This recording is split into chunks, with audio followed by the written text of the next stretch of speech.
තෙරුවන් සරණයි හැම දෙනාටම. අදත් ඔබ සම්බන්ධ වී සිටින්නේ සදහම් අරුණ විශේෂ භාවනා පුහුණු උපදේශන වැඩසටහනටයි. ඉතින් ඔබ දන්නවා දැන් මේ වැඩසටහනට හැම ශනිදාවෙම සෙනසුරාදාවෙම උදෑසන 7 සිට 8 දක්වා හෝරාවේ ඔබ සම්බන්ධ වෙනවා. ඒක නිසා මේ වැඩසටහන ගැන දන්නවා. ඒ වගේම අපේ රංගන මහත්මයා අවශ්‍ය කාරණා සිහිපත් කළ නිසා ඒ කරුණ මා නැවත සිහි කරන්න බලාපොරොත්තු වෙන්නේ නැහැ. අද දවසේ අපි මොනවද අධ්‍යාත්මික දියුණුවට අදාළව අපි කතා බහ කරන්නේ, සාකච්ඡා කරන්නේ. මොනවද අපේ කමටහන් කියන පැත්තට අපි අවධානය යොමු කරමු. ඉතින් පළමුවෙන්ම මම මතක් කරන්න ඕනේ අපි භාවනා පුහුණුවේදී කය මනස නැත්නම් සිත කය දෙක අපි තැම්පත් කරගන්නවා, සංසුන් කරගන්නවා. කය තැම්පත් කරගන්න තමන් ඉඳගෙන ඉන්න ආසනයට හොඳින් සකස් වෙලා ඉඳගන්න. ඒ වගේම දෙපා පහසුවෙන් තියාගන්න. පහසුවෙන් කියන්නේ තමන්ට දෙපා අවහිරයක් නොවන විදියට, බරක් නොවන විදියට ඒ දෙපා වල බර හොඳින් පොළොවට යොමු වෙලා තියෙන ආකාරයට සැහැල්ලුවෙන් පහසු ඉරියව්වක තියාගන්න. ඒ වගේම ශරීරයේ උඩ කොටස, ඉනෙන් උඩ කොටස, බඩ, පපුව, බෙල්ල, හිස සැහැල්ලුවෙන් ඍජුව තියාගන්න. යමකට හේතු වුණත් ඒකට හොඳට හේතු වෙලා ඍජුව තියාගන්න. ඒ වගේම වම් අත දකුණු අත තමන්ට පහසු ඉරියව්වක තියාගන්න. තියාගෙන තමන්ගේ ශරීරය, කය තැම්පත්ව තියාගන්න. ඒ වගේම වැදගත් මනස. අපි හැම දෙයකටම අවධානය යොමු කරගන්න ඕනනේ. තේරුම් ගැනීමයි අවධානය යොමු කිරීමයි ප්‍රධාන කාර්යයන් දෙක මනසෙන් අපි කරන. එතකොට මේ සාවධාන බවට අපි කියන්නේ සති කියලා. යම් දෙයකට පූර්ණ අවධානය, අඛණ්ඩව පූර්ණ අවධානය යොමු කිරීමේ හැකියාවට අපි සති කියනවා. එතකොට මේ අවධානය යොමු කරගෙන ඉන්න ගමන්ම ඒ දේ අවබෝධ කරගන්නත් ඕන. ඒකට අපි සම්පජඤ්ඤ කියනවා. තවත් සමාධි ප්‍රඥා කියලත් ඔය ගුණාංග දෙකට වචන පාවිච්චි වෙනවා. එතකොට පූර්ණ අවධානය තියාගන්නත් ඕන. අවධානය තියාගන්න ගමන් අවබෝධ කරගන්නත් ඕන. ඇත්තටම අවධානය තියාගත්තම අවබෝධ වෙනවා.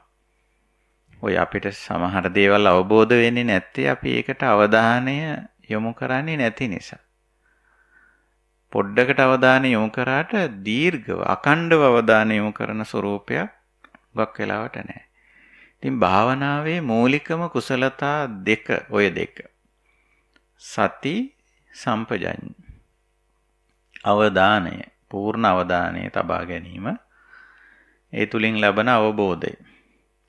අවබෝධ වුණාම ඔන්න අපට තේරෙනවා කල යුත්ත නොකල යුත්ත ගැන වැටහෙනවා. ඒකත් අපට සාමාන්‍යයෙන් වැටහෙනවා.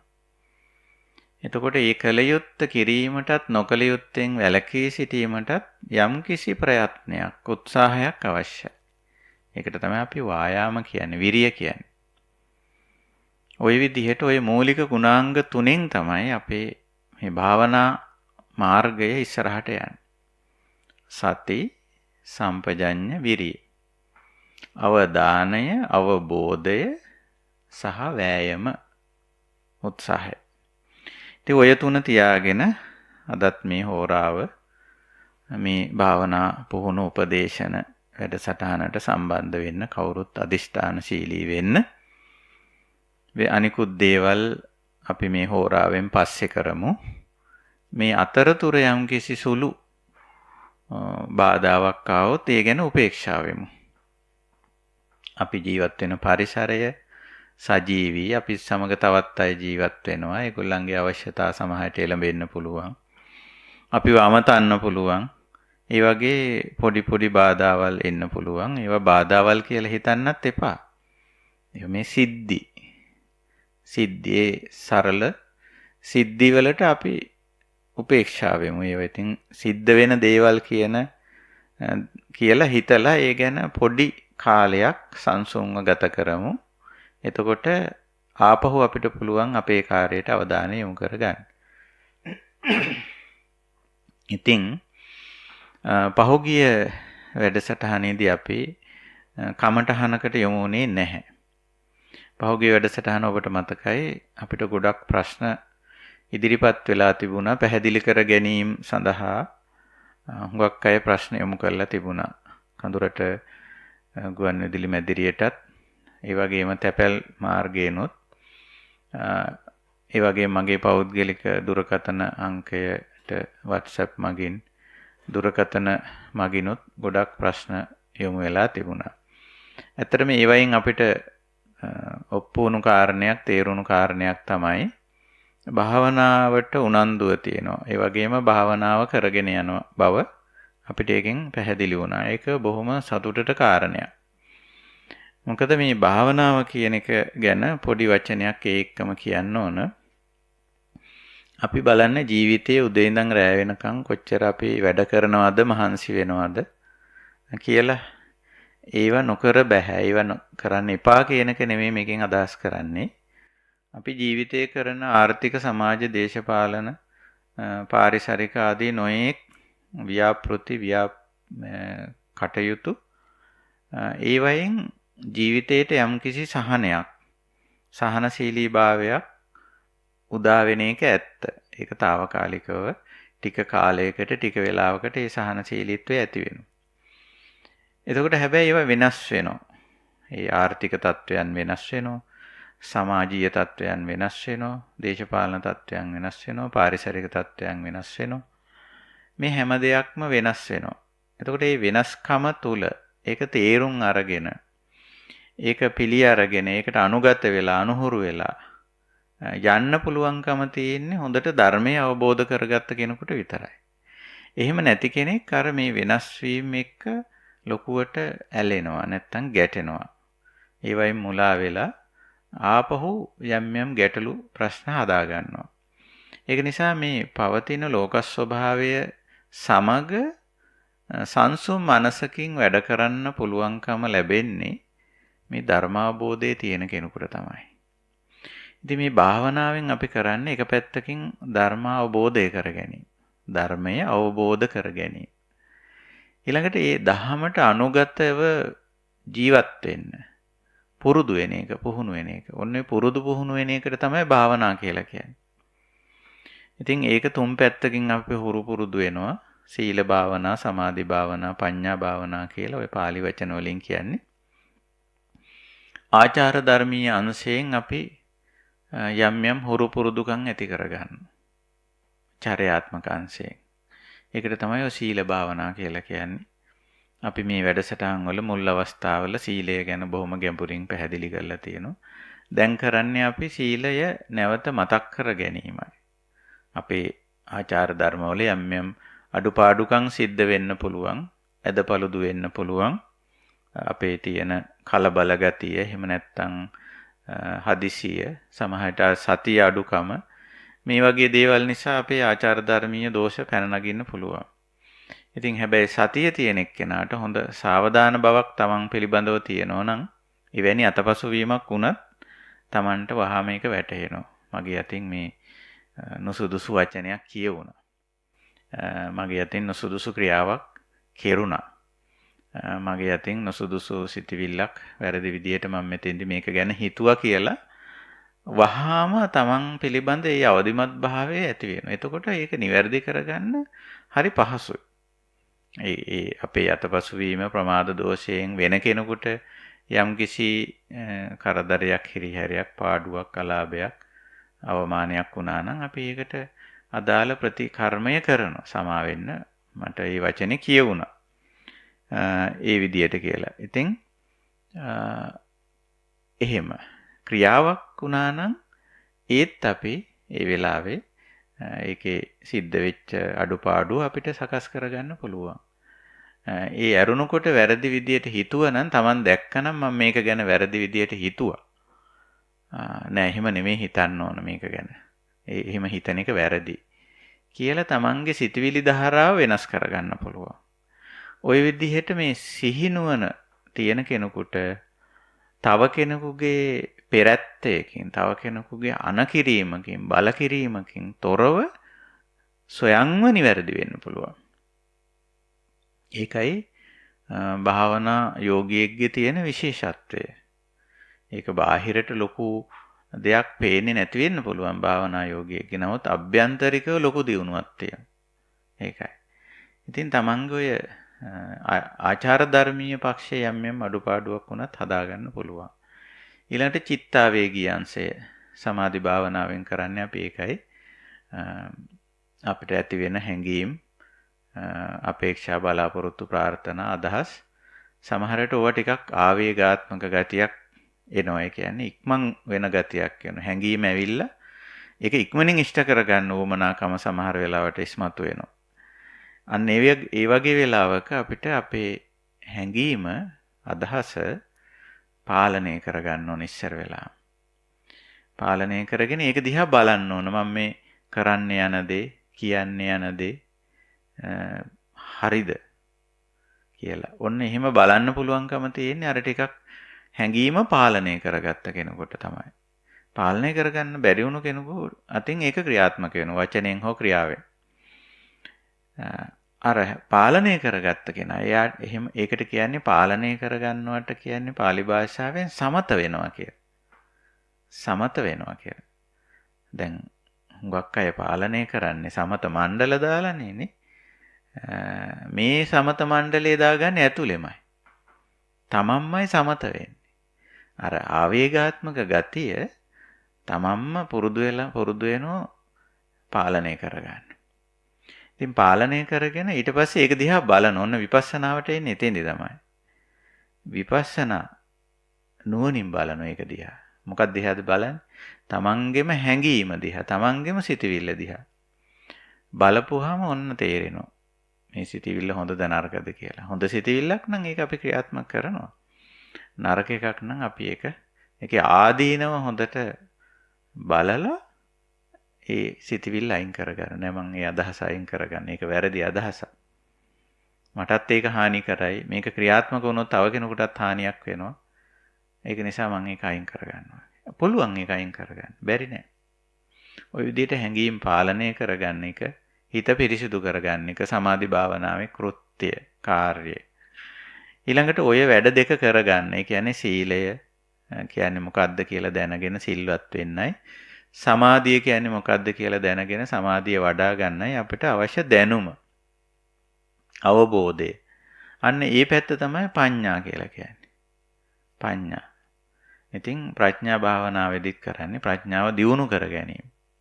එතෙන්දි කරන්නේ අර ආචාර ධර්මීය අංශය හොඳට තේරුම් ගන්නවා මූලික වශයෙන්.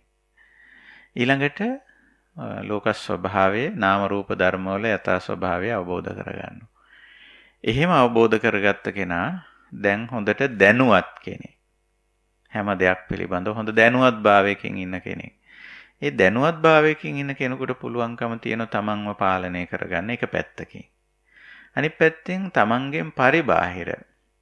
ඒකට pāli භාෂාවෙන් තමන්ගේ පැත්තට හඳුන්වන්නේ අජ්ජත්තං කියලා.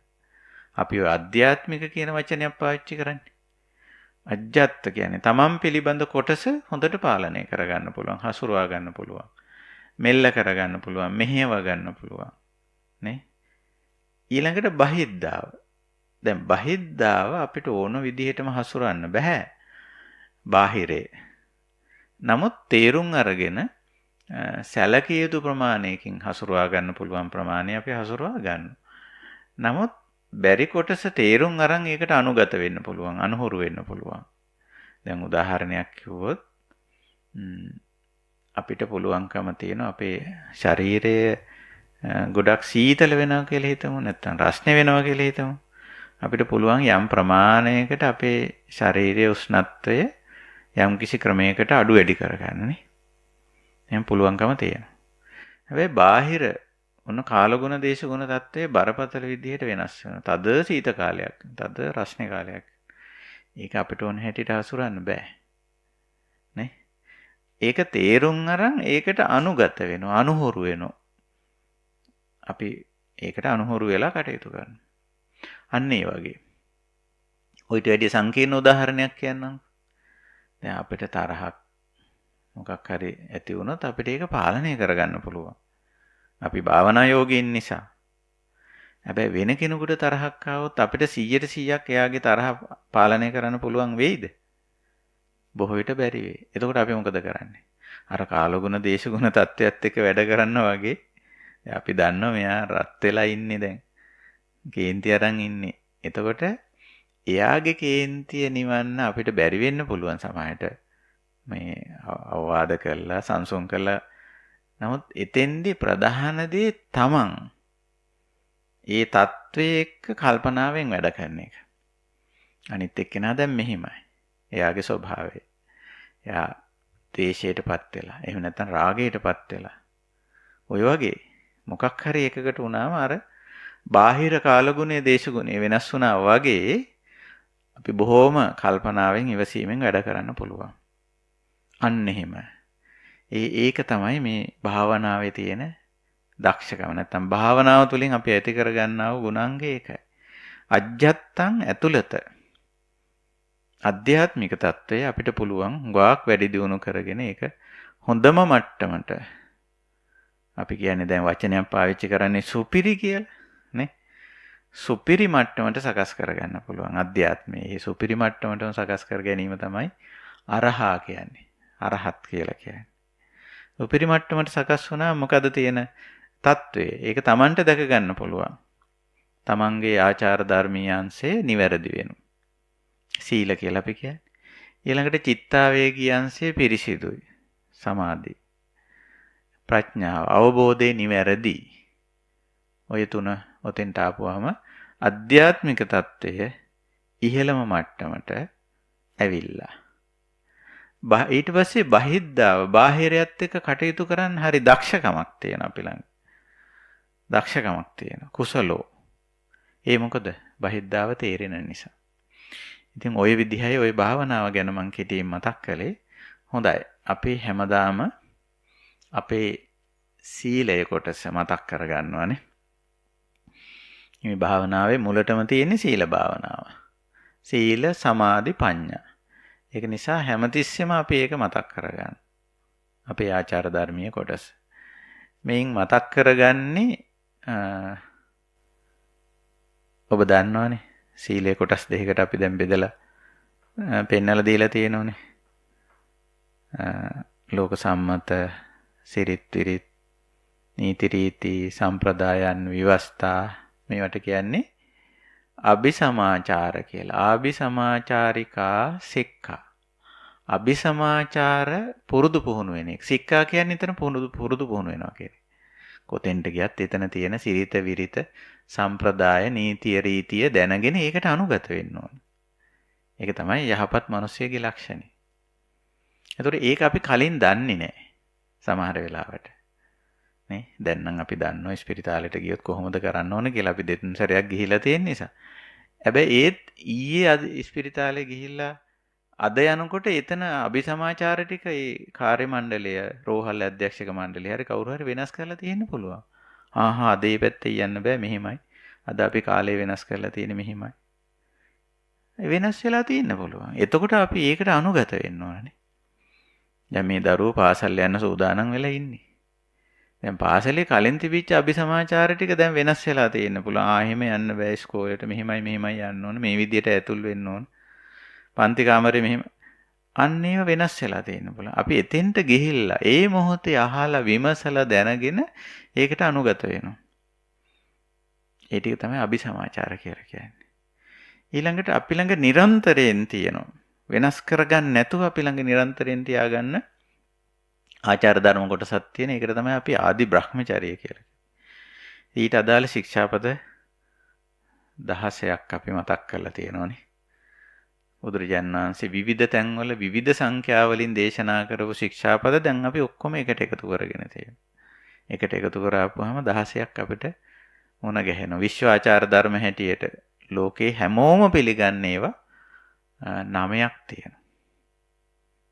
එතනින් එහාට නිවන් මාර්ගයේදී සරල චාම් පහසු අඩු වියදම් සහිත ජීවිතයක් ගත කරන්න අවශ්‍ය කරන නෙක්ඛම්ම ශික්ෂා කොටසක් තියෙනවා. ඒ විදිහට. ඉතින් හොඳයි. අදත් අපි සීලාවර්ජනය මුලින්ම සිද්ධ කරමු. අපේ කල්යාණ මිත්‍රයන්ට මම ආරාධනා කරනවා මාත් සමග පළමු කොට සීලාවර්ජනයට එකතු වෙන්න කියලා. සාදු සාදු සාදු. නමෝ තස්ස භගවතෝ අරහතෝ සම්මා සම්බුද්දස්ස. නමෝ තස්ස භගවතෝ අරහතෝ සම්මා සම්බුද්දස්ස. නමෝ තස්ස භගවතෝ අරහතෝ සම්මා සම්බුද්දස්ස. සරණාගමනය. බුද්ධං සරණං ගච්ඡාමි. ධම්මං සරණං ගච්ඡාමි.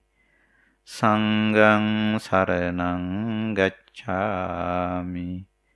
ဒ ුතියං පි බුද්ධං සරණං ගච්ඡාමි. ဒ ුතියං පි ධම්මං සරණං ගච්ඡාමි. ဒ ුතියං පි සංඝං සරණං ගච්ඡාමි. තතියං පි බුද්ධං සරණං ගච්ඡාමි. තතියං පි ධම්මං සරණං ගච්ඡාමි. තතියං පි සංඝං සරණං ගච්ඡාමි. සීලාවර්ජනය. විශ්වාචාර ධර්ම.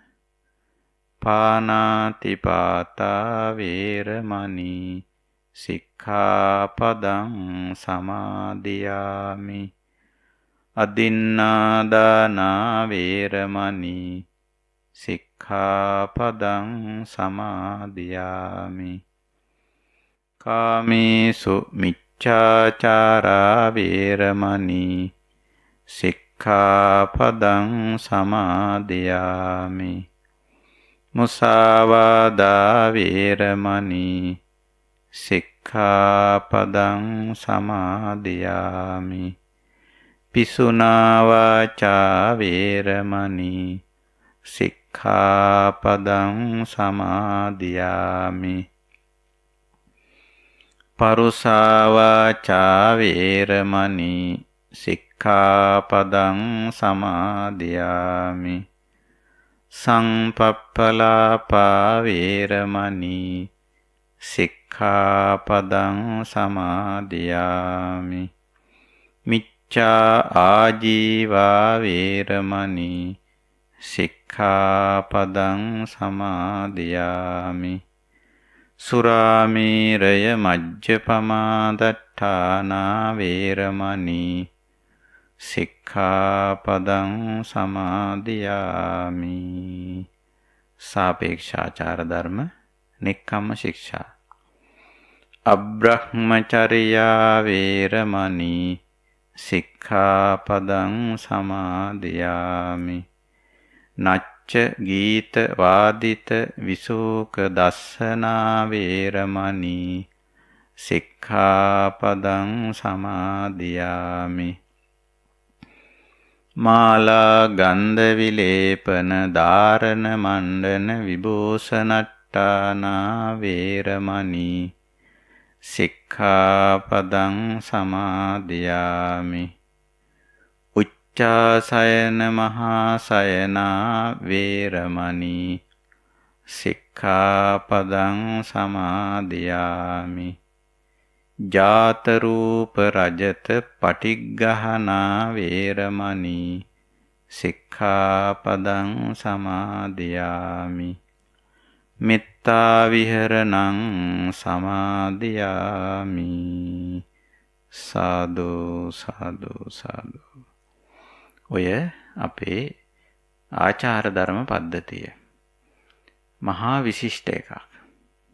හොඳට අවබෝධ කරගත්ත කෙනෙකුට මේ ආචාර ධර්ම පද්ධතිය තුල ජීවත් වෙනකොට විශාල සහනයක් තියෙනවා. විශාල යහපතක් තියෙනවා. තමන් වශයෙන් ගත්තම තමන් මහ උසස් කෙනෙක්, නිවැරදි කෙනෙක්, යහපත් කෙනෙක් බවට පත් වෙනවා. ඒ වගේම තමන් ජීවත් වෙන වටපිටාවේ ඉන්න සෙසු අයට, සතා සීපාවට, ගහට කොළට පරිසරයට පවා මහා පුදුම සහනයක් ඇති පුද්ගලයෙක් බවට අපි පරිවර්තනය වෙනවා. ඉතින් ඒ සඳහා තමයි මේ සීල ශික්ෂාවක් අපි පුරුදු පුහුණු කරගන්නේ. ලොකු නිවීමක්, ලොකු සැනසීමක් සීලයෙන් ලැබෙනවා. ඊළඟට සමාධිය, ප්‍රඥාව දියුණු කරගන්න ලොකු සහයෝගයක් ලැබෙනවා. අපි අහලා තියෙනවනේ මේ මංගල සූත්‍රයේම තියෙනවා පතිරූපදේශ කියලා වචනයක්. පතිරූපදේශ කියලා කියන්නේ ජීවත් වෙන්න සුදුසු වටපිටාව කියන එකයි. දැන් හුඟක් අය ජීවත් වෙන්න සුදුසු වටපිටාවල් බාහිරින් හොය යනවා. මොන ප්‍රදේශද හොඳ, ඒ පැත්තේ මොනවද තියෙන්නේ, පොළව කොහොමද, ගහකොළ කොහොමද, ඒ පැත්තේ ඉන්න අය කොහොමද, අනිකුත් පහසුකම් තියෙනවද කියලා හොයා ඉඩම් අරගෙන ගෙවල් හද එහෙම යනවා. ඒ හොයන්නේ පතිරූපදේශ තමයි. ජීවත් වෙන්න හොඳ වටපිටාවක් හොයාගන්න. ඇත්තටම පතිරූපදේශයක් ගොඩනගා ගන්නේ තමන් ඉන්න තැනමයි. පතිරූපදේශයක් ගොඩනගා ගන්න උපකාරී වෙන ප්‍රධාන දෙයක් මේ සීලය. අපි තමන්ගේ සංවර භාවයේ තුල පතිරූපදේශය ගොඩනගෙනවා. ඒකයි. ඉතින් ඒකයි සීල ශික්ෂාව භාවනාවේදී ඉදිරියට අරන් තියෙන්නේ. ඒකෙන් අපිට රැකවරණයක්, ආරක්ෂාවක්, ලොකු ආරක්ෂකෙක් අපි ළඟ ඉන්නවා වගේ නිතරම සීලය තියෙනවා කියලා කියන්නේ. දැන් ඔය අපි දන්නවා මේ ඔය ඉස්සර රජවරුන් එක්ක ගමනක් යනකොට ඒ රජතුමා එක්ක 3 දෙනෙක් ගියා කියලා කියනවා. එක්කෙනෙක් තමයි අර රජතුමාගේ ඔය ඉතින් බඩු බාහිර ආදී තියෙනෝනේ ඒවා උස්සගෙන යන්නේ එක්කෙනෙක්. නැත්තම් බර ගෙනියන්න ඕනනේ. බර රැගෙන යන්නේ එක්කෙනෙක්. තව එක්කෙනෙක් ඉන්නවා ආරක්ෂකෙක්. රජතුමාට අනතුරක් වෙන එක වළක්වන්න එක්කෙනෙක් ඉන්නවා. තව එක්කෙනෙක් ඉන්නවා මග කියන්නේ එක්කෙනෙක්. ඔය 3 දෙනා එක්කලු නිතරම යන්නේ. එතකොට රජතුමා බොහොම පහසුවෙන් යනවා. ඇයි තමන්ගේ බර ටික ගෙනියන්න ඕනේ කරගහගෙන. ඇයි? ඒකට වෙනම කෙනෙක් ඉන්නවා. ඊළඟට අනතුරක් වෙන්නේ නැති බව දන්නෝ හොඳ ආරක්ෂකයෙකුත් ඉන්නවා. ඊළඟට මේ යන ගමන ගැන හරියට මග කියන්න හොඳ මග පෙන්වන කෙනෙකුත් ඉන්නවා. ඉතින් බොහොම පහසුවෙන් ගමන යන්න පුළුවන්. නිවන් මාර්ගයේදීත් ওই වගේ 3ක් තියෙනවා. ඔය ආරක්ෂකයයි බර කරගහගෙන යන දෙන්න ඉන්නේ සීලේ පැත්තේ. දැන් ඔය අර නෙක්ඛම්ම ශික්ෂාවට ගියාම බර අඩු වෙනවා. කාමය පැත්තට වැටුනම තමයි අපේ ජීවිතේ බර වැඩි වෙන්නේ. ඒකට ගියාම බර අඩු වෙනවා. ඊළඟට ඔය විශ්වාචාර ධර්ම ආරක්ෂා කරනකොට නිතරම අපිට ලොකු රැකවරණයක් තියෙනවා සීලේ. ආරක්ෂකයෙක් ඉන්නවා වගේ. ඊළඟට ප්‍රඥාව තියෙන කෙනාට හොඳ මඟ පෙන්වන්නෙක් ඉන්නවා වගේ තමයි. එතකොට මේ සීලයයි ප්‍රඥාවයි දෙපැත්තෙන් තියෙනකොට අර බර අඩු වෙලා රැකවරණය වැඩි වෙලා මඟ පෙන්වීම හොඳට තියෙනවා. එහෙනම් මේ ගමන ලේසියි. ඒකයි මේ සීලයයි ප්‍රඥාවයි සමාධිය වඩා ගැනීමේදී දෙපැත්තෙන් තියෙන්නේ. හොඳයි. අපි සීලය ගැන ලොකු අවබෝධයකින් ওই විදියට කටයුතු කරගෙන යා යුතුයි. අද අපි කමඨහනකට අවධානය යොමු කරනවා. ඔබ දන්නවා දැන් මේ භාවනා පුහුණු උපදේශන වැඩසටහන් මාලාවේ අපි මූලික මාර්ගෝපදේශනයේ හැටියට තියාගෙන තියෙන්නේ මහා සතිපට්ඨාන දේශනාව. ඒ බුද්ධ දේශනාව. ඒකෙදි මූලික වශයෙන් සිහි නුවණ වීරිය කියන මූලික කුසලතා තුන තියාගෙන එතන ඉඳලා අපි වර්ධනය කරගෙන යන්නේ විදර්ශනාව. විපස්සනා කමඨහන්. එතකොට මේ මහා සතිපට්ඨාන දේශනාවේ එහෙම නැත්නම් අපි ඔකට කියනවා සතර සතිපට්ඨානය කියලා. ආර්ය ශ්‍රාංගික මාර්ගයේ පැත්තෙන් ගියොත් අපිට සතර සතිපට්ඨානෙ හමු වෙන්නේ කොතෙන්දද? සම්මා සති කියන මාර්ගාංගයේදී 7 වෙනි එකේදී. ඒක තමයි අපි මේ අවධානය යොමු කරන්නේ. එතකොට දැන් කායානුපස්සනාවේ කරන්නේ රූප ධර්ම පිළිබඳ අවධානය යොමු කිරීමයි. රූප ධර්ම පිළිබඳව. රූප ධර්ම වලින් නැත්තම් භෞතික දේවල් එකතු වෙලා සකස් වෙච්ච දේවල් වලින් ප්‍රධාන දේ ශරීරයනේ.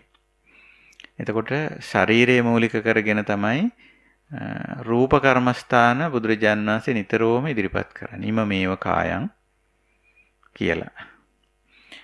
එහෙම කමඨහන් දෙකක් අපි කතා කරානේ.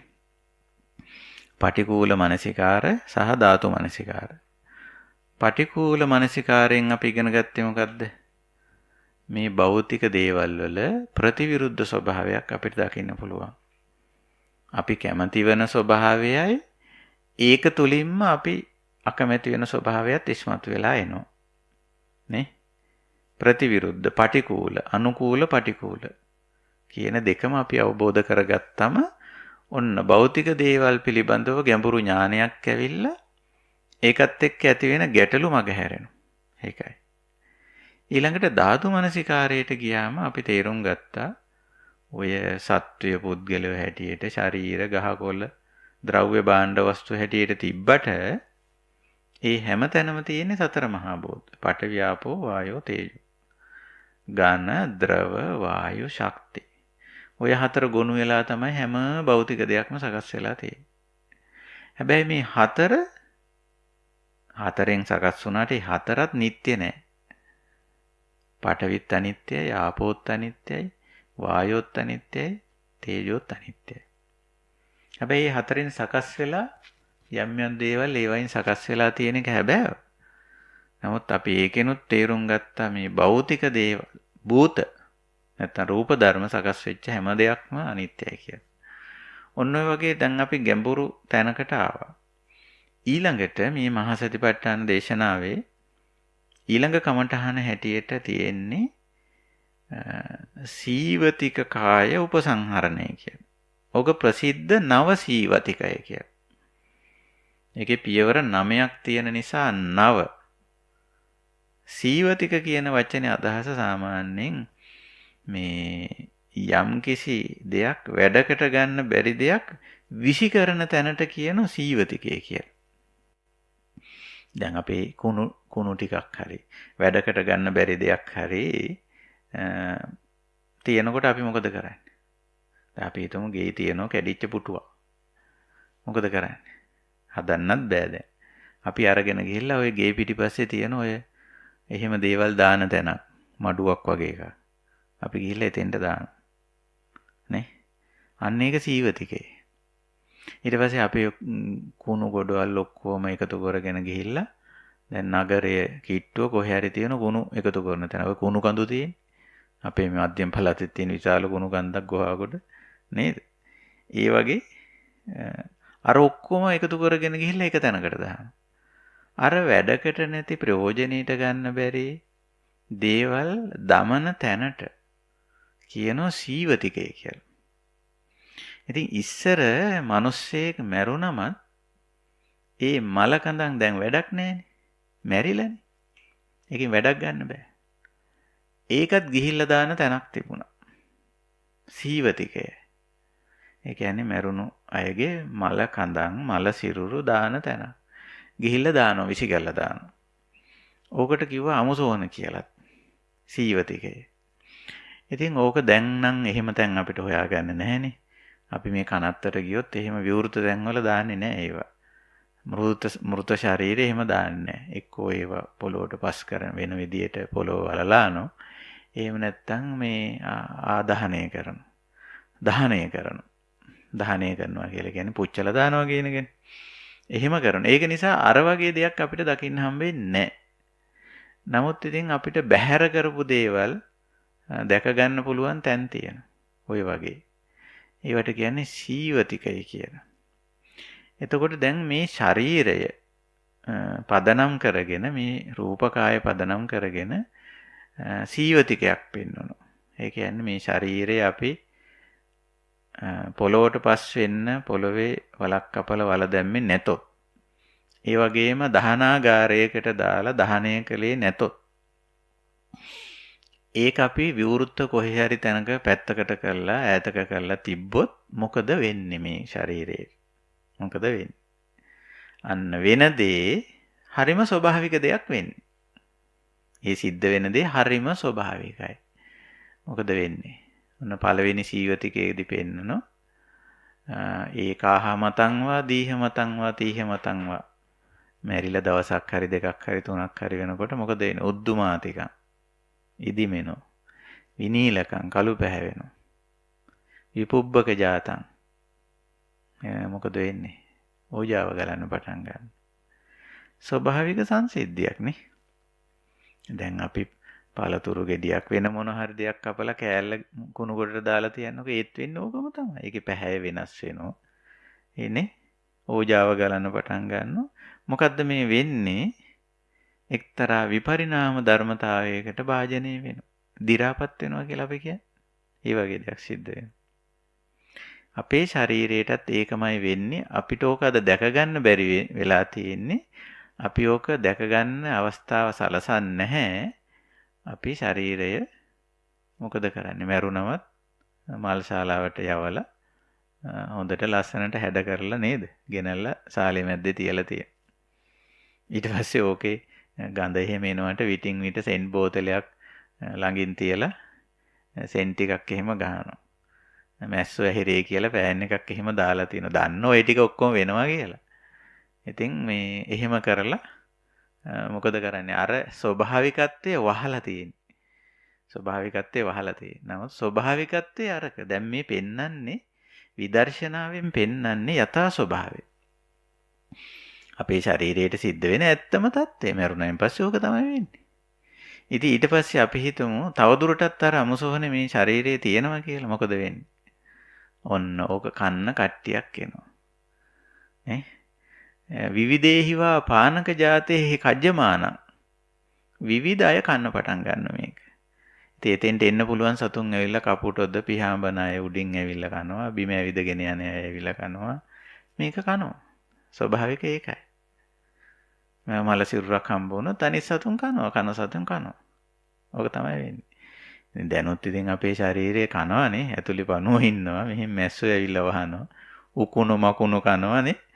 කනවා දැනුත් අපි ඉතින් දැන් ඒගොල්ලෝ එලවලා දාන්න නිසා හොඳයි. නැත්තම් කනවා. කූඩැල්ලෙක් අකුලට ගොඩ වුණාම බලන්නකො. එයා අපේ ශරීරයේ කනවා. අපේ ශරීරය ඇතුළෙම ඉන්න කණ්ඩායමක් ඉන්නවා. විවිධ පණු වර්ග ඉන්නවා. ඒගොල්ලෝ අපේ ශරීරය ඇතුළෙමයි ජීවත් වෙන්නේ. සමහරට ඔළුවේ උකුණු වෙන්න පුළුවන්. ඒගොල්ලෝ අපේ ශරීරය තුල ජීවත් වෙනවා. මේක කාලා ජීවත් වෙනවා. මැරුණම ඉතින් එලවන්න කෙනෙක් නැහනේ. ඒගොල්ලෝ හොඳට ඇවිල්ලා වටේ පිටේ අය ඔක්කොම මේක කනවා. ඒක තමයි ඇත්ත தත්ත්වය, ස්වභාවික தත්ත්වය. ඊට පස්සේ ඕක කාලා ගියාම ඇට ටික ඉතුරු වෙනෝනේ. අට්ටිකානේ. ඇට ටික ඉතුරු වෙනවා. අට්ටිකානේ සේතවන්න සුදු පාට ඇට ටිකක් ඉතුරු වෙනවා. ඒකත් ඇට සැකිල්ල විදියට නෙමෙයි, ඔය විසිරිච්ච ඇට. විවිධ තැන්වල විසිරුණු ඇට කටු ටිකක් අපිට දකින්න ලැබෙයි. එහෙම තිබ්බොත් අර විදිහටම තිබුණා. කොහොම තිබිලා කාලයක් යනකොට මොකද වෙන්නේ? මේ ඇටකටු ඒවත් දි รา පත් වෙන්න පටන් ගන්න. මේ සබහාදහම මේ ස්වභාවිකත්වය. කාලයක් යනකොට දි รา පත් වෙනවා. අන්තිමට කියන ඔය 9 පියවර 9 ගිහිල්ලා ඔන්න පළවෙනි පියවරේදී ඉදිමෙනෝ නිල් වෙනෝ ඕජාව ගලනවා. දෙවෙනි පියවරට එනකොට මොකද වෙන්නේ? සතුන් කන්න පටන් ගන්නවා. ඉතින් ඊළඟට සතුන් කනකොට මොකද වෙන්නේ? ටික ටික අර ඒවයි තිබිච්ච මාසලේ නහර මේවා නැති වෙලා යන සතුන් කාලා අන්තිමට ඇට සැකිල්ල ඉතුරු වෙනවා. ඇට සැකිල්ලත් මොකද වෙන්නේ? තැන් තැන් වලට විසිරිලා යනවා. ඒව හොයන්න බෑ මොන අස්තිද කියලා, මොන ඇටද කියලා. ඊට පස්සේ කියනවා සොහොන් පල්ලා ටික දවසක් ඇවිල්ලා අට්ටිකානේ පුඤ්ජකිතානි මේ ඔක්කොම ඇට ගොඩවල් එක ගොඩකට ගොඩ ගහලා දානවා කියලා. දැන් මේ සොහොන් බිම අයින් කරගන්න ඕනේ, තව තව ගෙනල්ලා දාන්න, ඉඩ හදා ගන්න ඕනනේ. ඒක නිසා අර පරණ ටික එක ගොඩකට ගොඩ ගහනවා. ඉතින් එතන ගොඩ ගහලා තියෙන විවිධ අයගේ ඇට සැකිලි කවුද කියලා කියන්නත් බෑ දැන්. අපි මේ සමාජයේ ඉන්නකොට නම් ලොකුවට මාන්නයක් හදාගෙන මම අහවලා, මම අහවල් කුලේ, මම මෙහෙම පූජ්‍ය පක්ෂේ, මම මෙහෙමයි ආදී වශයෙන් කියලා පන්ති ભેද හදාගෙන කුල ભેද හදාගෙන බෙදීම් හදාගෙන හිටියට මොකද සෝහනට ගියාම ඔය ඔක්කොම එක ගානට ඉන්නේ නේද? දැන් ඔක්කොමලගේ ඇට ගොඩ එක ගොඩක ගොඩ ගහලා තියෙනවා. අට්ටිකානේ පුඤ්ජකිතානේ. නේ? ඉතින් ඔහොමයි. අන්තිමට ඒ ඇට ටිකත් අට්ටිකානි පූතීනි චුන්නක ජාතානි. ඒකත් දිරලා ගිහිල්ලා සබාධමයට එකතු වෙනවා. ඔන්න ජීවිතයේ යථා ස්වභාවය. ඔය වගේ ගැඹුරු දෙයක් මේ සීවතික කාය උපසංහරණයෙන් උගන්වන්නේ.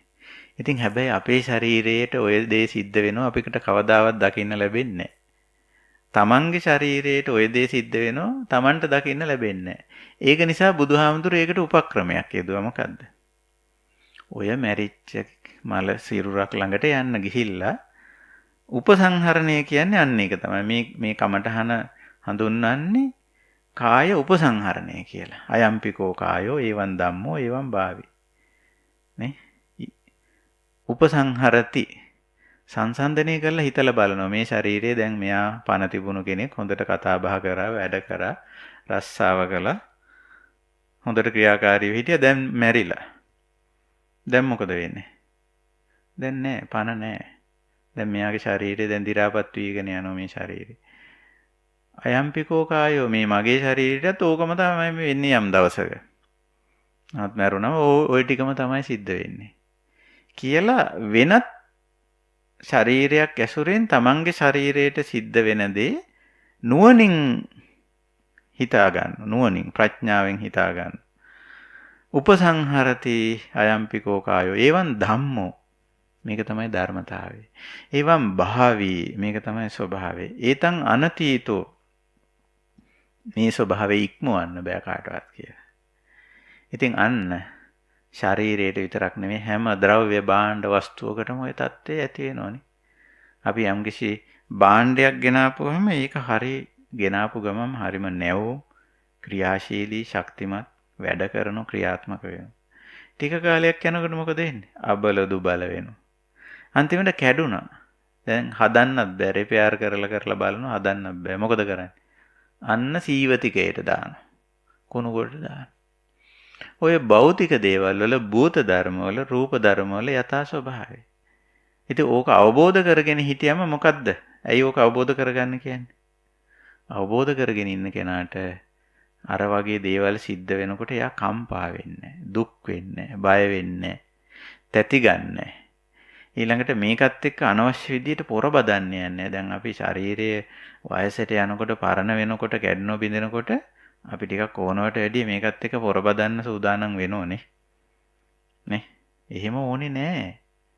වයසට යනකොට මේකත් එක්ක ඕනට වැඩිය පොර බදන්න එපා. සමහරු මේකත් එක්ක පොර බදනවද කිව්වොත් කොච්චර මුළු ජීවිතේම හම්බ කරපු සේසතම ඉවර කරනවා වයසට ගිහිල්ලා. එන ලෙඩ රෝග ඒවට උත්තර බඳින. තමන්ගේ සේසත විතරක් නෙමෙයි දරු මල්ලන්ගේ සේසතත් ඉවර කරනවා අන්තිම කාලේ. මේ ශරීරය අතහරින්න බැරුව. මේක වයසට යනවා මේක දි รา පත් වෙනවා. අතහැරලා දාලා නිකන් ඉන්න ඕන. ආපහු මේක හදන්න බෑ. මේ ජරාවට දි รา පත් වෙන එක හදන්න බෑ මේක කවදාවත්. මේකට දැඟලුවොත් වෙන්නේ තමන්ගේ සේසතම නැති වෙනවා. හැබැයි ඉතින් රෝහල් වලින් වෛද්‍යවරු එහෙම කියයි බය වෙන්න එපා අපි ඕක හදලා දෙන්නම් කියලා. නමුත් කරන්න බෑ. ඒක අවබෝධ කරගෙන යම් තාක් දුරකට අපි ආහාර පාන විහරණ වලින් මේ ශාරීරිය පවත්වාගෙන ගියාට එතනින් එහාට මේකත් එක්ක පොර බදන්නේ නැහැ. බැරි තැනට ආපු ගමන් ආයු සංස්කාරය අතහරිනවා. බුදුදහම විතරයි උගන්වලා තියෙන මහා විශිෂ්ට ඥානාන්විත පියවරක්. ඒකට කියන්නේ ආයු සංස්කාරය අතහරිනවා කියලා. ආයු සංස්කාරය අතහරිනවා කියන්නේ මොකද්ද? මේක දැන් පවත්වාගෙන යන්න බෑ. දැන් අපි මේක අතහැරලා දාමු. මේකත් එක්ක දඟලන්නේ. මේකත් එක්ක පොර බදන්නේ. මේකට අනවශ්‍ය මහන්සියක් ගන්න. අනවශ්‍ය වියදම් කරන්නේ. අනවශ්‍ය වේශයක් ගන්න. ඒක තමයි ප්‍රඥාන්විත පියවර. ඔන්නෝකයි නවසීවතික කමඨහනෙන් උගන්වන්නේ. ඕක මූලික වශයෙන් තමන්ගේ කාය අයම්පිකෝ කායෝ ශාරීරිය පදනම් කරගෙන ඒක කරන්නේ. ඊළඟට දෙවෙනි පියවරේදී අපි පාවිච්චි කරන ද්‍රව්‍ය භාණ්ඩ වස්තු කියන ආදී මේ සියලුම භූත ධර්ම භෞතික දේවල් සම්බන්ධයෙන්ුත් අපි ওই පියවර අනුගමනය කරනවා. ওই ඥානාන්විත වැඩපිළිවෙල අපි අනුගමනය කරනවා. අනුගමනය කරපුවහම මොකද වෙන්නේ? අනිශ්චිතෝ විහෙරති. සතිපට්ඨාන දේශනාවේ කියන්නේ ඒකයි. මේක ඇලෙන්න ගැටෙන්න මුලා වෙන්න දෙයක් නෑ. හරි සැහැල්ලුවෙන් යමක් හැකිතාක් දුරට පවත්වාගෙන යනවා, නඩත්තු කරගෙන යනවා. බැරි තැන අපිට හොඳට තේරෙනවා. එතෙන්දී අතහැරලා දාන්න. ඔන්න බුදුහාමුදුරන්ගේ භෞතික විද්‍යාව මං කලින් වැඩසටහනේදීත් කිව්වා මේ ධාතු මනසිකාරය කරන වෙලාවේ මේ භූත ධර්ම සමග කටයුතු කිරීම පිළිබඳව. හොඳයි අපි අදට ඔය කායානුපස්සනාවේ ඔය තුන්වෙනි කමඨහන පමණයි අද අපි පැහැදිලි කරන්නේ.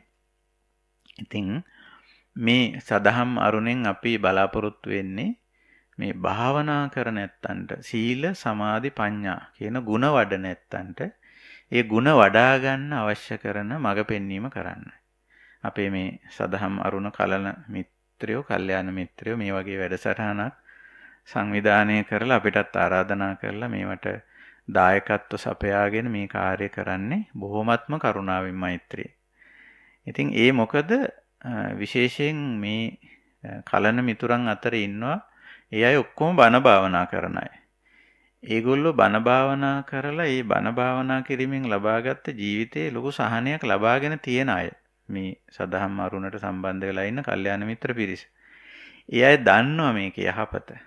ඒක නිසා තමයි අනිත් අයටත් මේ යහපත ලබා දෙන්න, මේ සහනය ලබා දෙන්න භාවනා පුහුණුවට සඳහා මඟ පෙන්වීමක් කරන්න මේ වගේ වැඩසටහනක් සංවිධානය කරේ. ඒ වගේම ඔබට මේ රංගන මහත්තයා මතක් කළා වගේ අපේ මේ හඬපට ටික YouTube channel එකට ගිහිල්ලා එහි නිවෙන සමාවෙන්න සදහම් අරුණ කියන නම ටයිප් කරලා හැබැයි 20යි 21 කියලාත් එතන ටයිප් වෙන්න ඕන. සදහම් අරුණ 20යි 21 මේ වර්ෂයේ නමත් එක්කම සඳහන් කරොත් ඔන්න අපේ YouTube channel එක ඔබට හමු වෙනවා. එතකොට ඒකේ තියෙනවා අපි මෙතෙක් කරපු වැඩසටහන් වල හඬපට රෙකෝඩ්ස් තියෙනවා. ශ්‍රවණය කරන්න පුළුවන්. හොඳයි. එහෙමනම් අද අපි මේ මගේ කමඨහන් පැහැදිලි කිරීම මෙතකින් නිමා කරනවා. එතකොට අපි අද ඔය සීවතික කාය උපසංහරණය නැත්නම් නව සීවතිකය කියන කමඨහන පැහැදිලි කරේ. එතකොට අපි රූප ධර්මත් එක්ක අනවශ්‍ය තරම් පොර බදන්නේ. රූප කාය වෙනත් රූප ධර්ම නිසි විදිහට අපි නඩත්තු කරගෙන යනවා. හැබැයි ඒක එක්තරා නිමා වෙන තැනක් එනවා. සමුදය වුණා වගේම වය වෙන තැනක් එනවා. එතෙන්ට ආපුවම අපි උපේක්ෂා වෙලා අතහැරලා දානවා. එතෙන්ට අවබෝධයෙන් කරන වැඩක් ඒක. අවබෝධයෙන් කරන වැඩ. අන්න ඒ සඳහා මඟ පෙන්වීමක් මේ නව සීවතිකයෙන් කෙරෙන්නේ. හොඳයි. මේ සම්බන්ධයෙන් ප්‍රශ්න ගැටලු තියෙන ඇත්තෝ අපේ ගුවන්විදුලි මැදිරියට කතා කරන්නත් පුළුවන්. ඒ වගේම මට පෞද්ගලිකව මගේ දුරකථන අංකයට 071 8066181 දුරකථන අංකයට අමතලා කතා කරන්නත් පුළුවන්. WhatsApp මාර්ගයෙන් ලියන්න කියන්න පුළුවන්. මුගක් අය එහෙම කතා කරනවා. බොහොම හොඳයි. ඉතින් ඒක නිසා අපි අදට අපේ මේ කමඨහන් සාකච්ඡාව අවසන් කරනවා. ඒ වගේම මතක් කරන්නත් ඕන මේ වැඩසටහනට විශේෂයෙන් අනුග්‍රහය දක්වන ඇත්තෝ මේ කාර්යයේදී. ඉතින් බලගොල්ල පුංචි බෝගහපිටිය පදිංචි පද්මා වික්‍රමරත්න මවතුමිය. එතුමිය දැන් 72 වන වයසේ පසු වෙන්නේ. ඉතින් ඒ තමන්ගේ මවතුමියට ආශිර්වාද කරන්න, දීර්ඝායුෂ ප්‍රාර්ථනා කරන්න. විශේෂයෙන් දියණිවරු දෙපළ අචිනි වික්‍රමරත්න, දියණිය චාමලී වික්‍රමරත්න, දියණිය ඇතුළු බෑනවරු මුණුපුරු මිනිපිරියන් හැමෝම එකතු වෙලා මිත්තණිය කෙරෙහි, කිරියම්මා කෙරෙහි, ආච්චම්මා කෙරෙහි මහත් වූ කරුණාවෙන් ආශිර්වාද කිරීමේ මූලික පරමාර්ථයෙන් අපේ මේ සදහම් මරුණ විශේෂ භාවනා පුහුණු වැඩසටහන ඔබ වෙත සැගෙන ආවා. ඒක නිසා අපි පළමුවෙන්ම මේ මෞතුමියට පද්මා වික්‍රමරත්න මෞතුමියට අපි ආශිර්වාද කරනවා තුනුරුවන්ගේ අප්‍රමාණ ගුණ බලයෙන්. සිතක් සාන්තියක් වේවා ඔබතුමීට. ඒ වගේම හොඳින් බණ භාවනා කටයුතු කරගෙන මේ ජීවිතේ සැඳෑ සමය ගත කරන කාලේ සීල සමාධි ප්‍රඥා ගුණ පුරාගෙන නිවනට අවශ්‍ය කුසල් වඩා ගන්න ඔබතුමීට ශක්තිය ධෛර්යය ලැබේවා කියලා. ඒ වගේම දියණිවරු දෙපළ බෑනවරු ඒ වගේම මුණුපුරු මිනිපිරියන් ඇතුළු හැම දෙනාටමත් අපි ආශිර්වාදය එසේම කරනවා. ඒ වගේම මේ දියණිවරුන්ගේ මියගිය පියතුමා ඇතුළු මියගිය ඥාතිවරුත් සිහිපත් කරලා පින් අනුමෝදන් කරනවා. ඉතින් ඒ වගේම ධර්ම ශ්‍රවණය කරන ඔබ සියලු දෙනාටත් සදහම් මරුණට සම්බන්ධ වෙලා ශ්‍රවණය කරන හැම දෙනාටමත් ඒ වගේම මේ කටයුතු සංවිධානය කරන සදහම් අරුණ කලන මිතුරු පින්වත් හැමටත් කඳුරට ගුවන් විදුලි සේවයේ අපේ වැඩසටහන ඉදිරිපත් කරන අපේ රංගන මහත්මයා ඒ වගේම කාර්ය මණ්ඩලය ඇතුළු පින්වත් හැම දෙනාටමත් මේ ධර්ම අවබෝධය නිර්වාණ ධර්මයේ සාක්ෂාත් කිරීම පිණිසම උපනිශ්‍රේ වේවා උපකාරී වේවා හේතු වාසනා වේවා කියන උතුම් අදිෂ්ඨානයෙන් අපි අදත් මේ වැඩසටහන නිමාවටපත් කරනවා. හැම දිනාටම තෙරුවන් සරණයි.